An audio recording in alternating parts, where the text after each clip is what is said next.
안녕하세요. 인생정보입니다. 오늘 되게 중요한 얘기를 하려고 해요. 잘 들으시고 좀 깊이 한번 생각해 보시기 바랍니다. 자, 우리가 부자가 되는 길이 되게 간단한 방법이 사실 있습니다. 근데 사람들은 그걸 잘 몰라요. 그거를 정확하게 설명해 드리려고요. 자, 보세요. 회사원이 2명 있다고 가정할게요. 회사원 1과 회사원 2. 자, 회사원 1과 회사원 2가 있다고 가정할게요. 근데 이 회사원 1, 2가 연수입이 회사원 1은 4천이고 회사원 2는 6천입니다. 연수입이. 이렇게 가정을 해볼게요.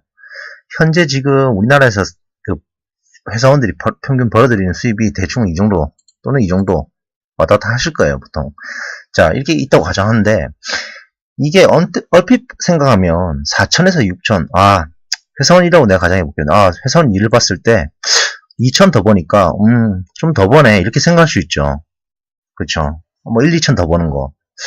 좀 부럽다. 좀 많이 버네. 나보다. 이렇게 생각하지만 실제로는 어마어마한 차이가 있습니다. 엄청난 차이가 있어요. 실제로. 자, 보세요. 회사원 1이 연수입이 4천입니다. 1년간 벌어들인 게. 근데 지출이 3천이죠. 보통 우리가 한 달에 300만 원 정도 쓴다고 이제 가정하는 거예요. 보통 평균 그 정도 되거든요. 우리나라 가구 통계를 내면. 근데 회사원 2는 6천을 버는데 똑같이 1년에 3천을 써요. 근데 중요한 게 뭐냐면 실제로 연봉이 중요한 게 아니라 이 연봉에서 지출을 뺀 나머지가 중요하거든요. 왜냐하면 이 나머지를 가지고 우리가 발전하는 데 쓴단 말이죠. 근데 이 나머지는 4천에서 3천 빼면 1000이죠. 6천에서 3천 빼면 3000입니다. 보시면 연봉은 겨우 50% 차이밖에 안 나요. 1.5배 밖에 차이 안 나지만 실제로 순수입은 3배 차이가 나게 됩니다. 왜냐? 똑같이 3천 쓰는 지출이 똑같으니까. 그럼 이 순수입 가지고 결국 성장 속도가 결정이 되는 거예요. 성장 속도는 실제로는 3배 차이가 납니다. 이게 연봉이 3배가 된다고 3배 차이가 아니에요. 연봉이 조금만 더 올라도 이렇게 보시면 순수입은 3배 차이가 나는 거예요. 그럼 이게 시간이 지나면서 차이가 어마어마하게 벌어져요. 실제로. 자, 보세요. 직장 1년 차라고 가정해 볼게요. 그럼 순수입이 이제 1000이죠. 2, 3, 4, 5 되면서 1000씩 계속 불어나는 거예요. 회사원 2는 어떻게 됩니까? 순수입이 1년에 남는 게 3000이에요. 그러면 3, 6, 9, 12, 15 이렇게 불어납니다. 자, 5년만 돼도 단순 예금으로만 돌려도 실제로는 1억의 차이가 나게 됩니다. 엄청난 차이가 나게 돼요. 이거는 단순 그냥 예금만 돌렸을 때 이렇게 되는 거고요. 자, 이거를 만약에 이제 재테크나 이런 거 좀 계산해 볼게요. 자, 금리 3% 기준으로 회사원 1, 2가 있다고 가정해 볼게요. 자, 순수입이 1000, 그 다음에 회사원 2는 순수입이 3000이 남죠, 1년에. 그러면 금리로, 3% 금리로 따졌을 때 예금을 돌리면, 자, 쭉 돌려보면 이렇게 됩니다. 자, 10년간 내면 결과가 어떻게 됩니까? 1억 1800 정도 되죠. 근데 회사원 2는 무려 3억 5400이 됩니다.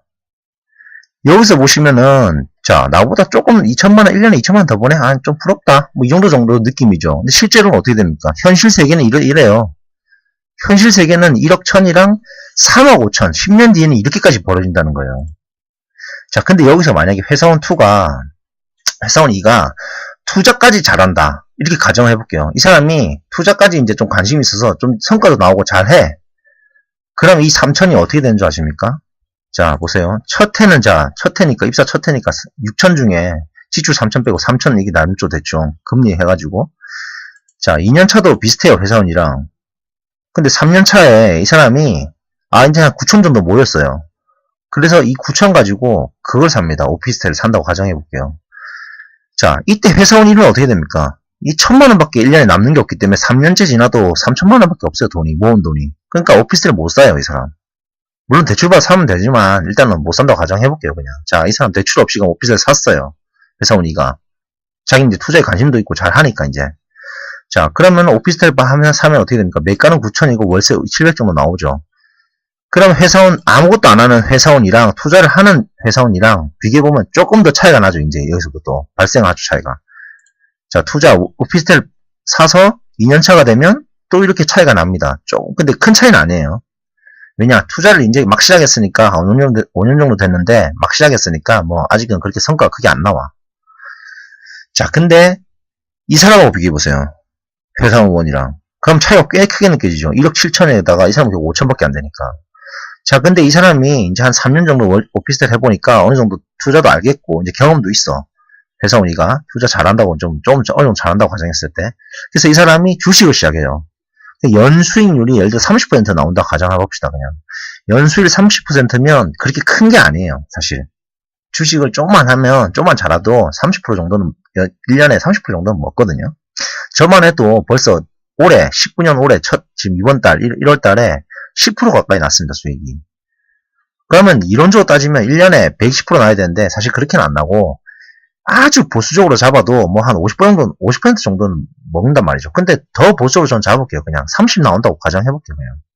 자, 그랬을 때, 회사원 2는, 이제, 지금, 7년차 됐을 때, 6년차 때, 수익률 30% 나니까 2억 7천 되죠. 이 사람은 이제 좀 많이 벌어지죠.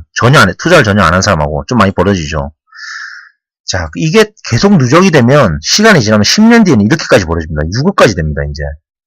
투자를 아예 안 하는 회사원이랑 같은 회사원이 이 조건인데, 투자를 좀 했던, 잘하는, 어느 정도 잘하는 정도.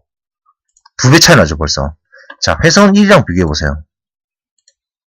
이 사람은 이제 겨우 8년차 때 오피스텔 하나 사서 뭔가 시작하려고 그러는데, 이 사람은 벌써 지금 6억입니다, 지금. 만약 오피스텔 안 샀어. 그럼 모기만 했으면 1억 천인데 이 사람은 6억 돼요.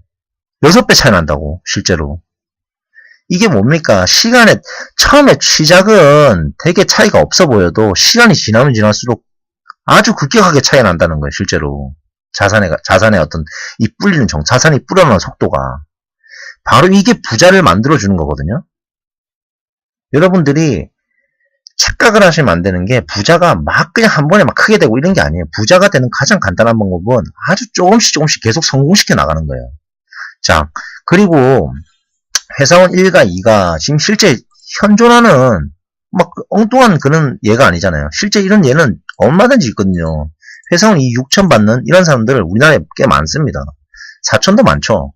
근데 제가 얘기하고 싶은 건 그거예요. 4천하고 6천이 가장 중요한 게 이 포인트예요. 4천하고 6천이 단순히 나보다 2천 더 많이 받네, 부럽다, 이게 아니라 시간이 지나면서 차이가 엄청나게 발생하고, 게다가 이 6천 받는 사람이 투자에 어떤 좀 관심도 있고 좀 어느 정도 한다. 그러면은 시간이 지날수록 이 자산의 어떤 불리는 속도는 엄청나게 차이 난다는 거예요. 이걸 진짜 강조드리고 싶은 거예요, 저는.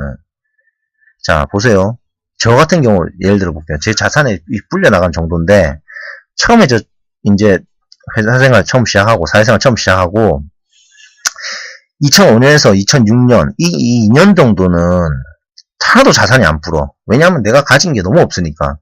땡전 한 푼 없이 사회생활 시작했거든요.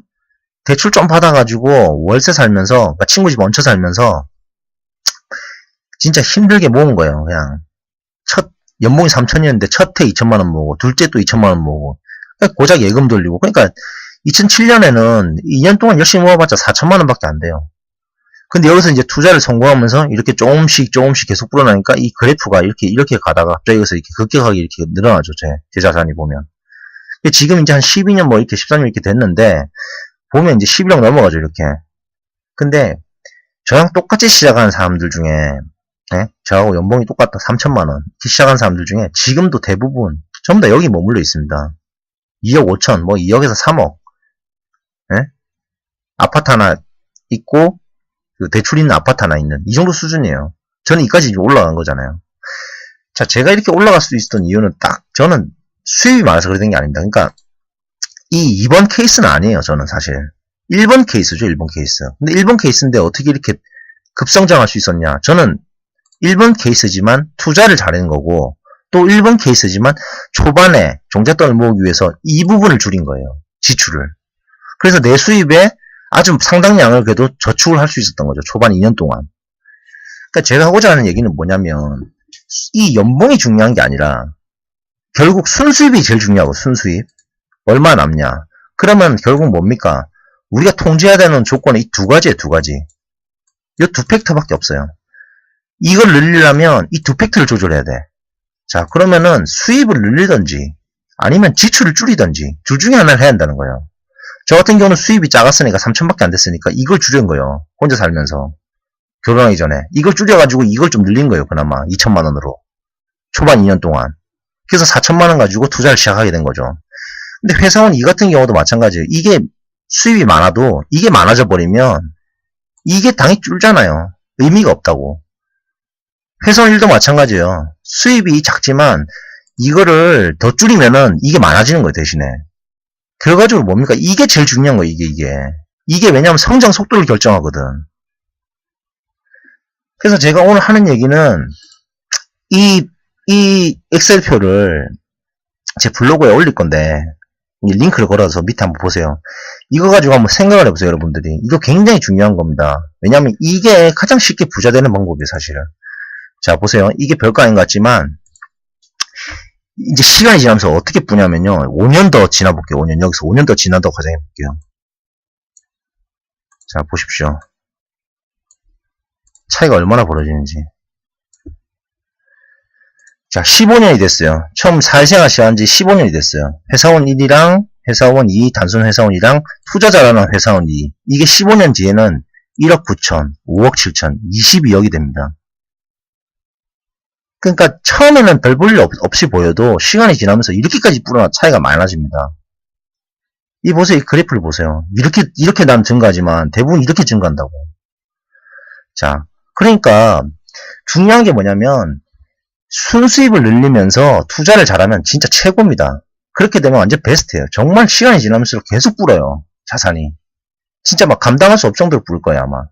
자, 그러면은 이걸 가지고 이 조절할 수 있는 건 팩터 두 개밖에 없거든요. 이거 가지고 이걸 늘리면서 투자를 잘하는 방법을 찾으면 돼요.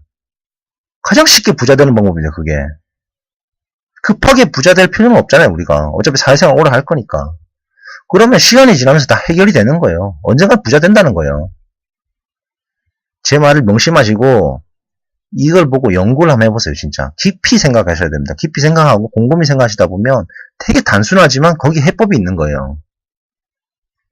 자, 모두 부자 되십시오.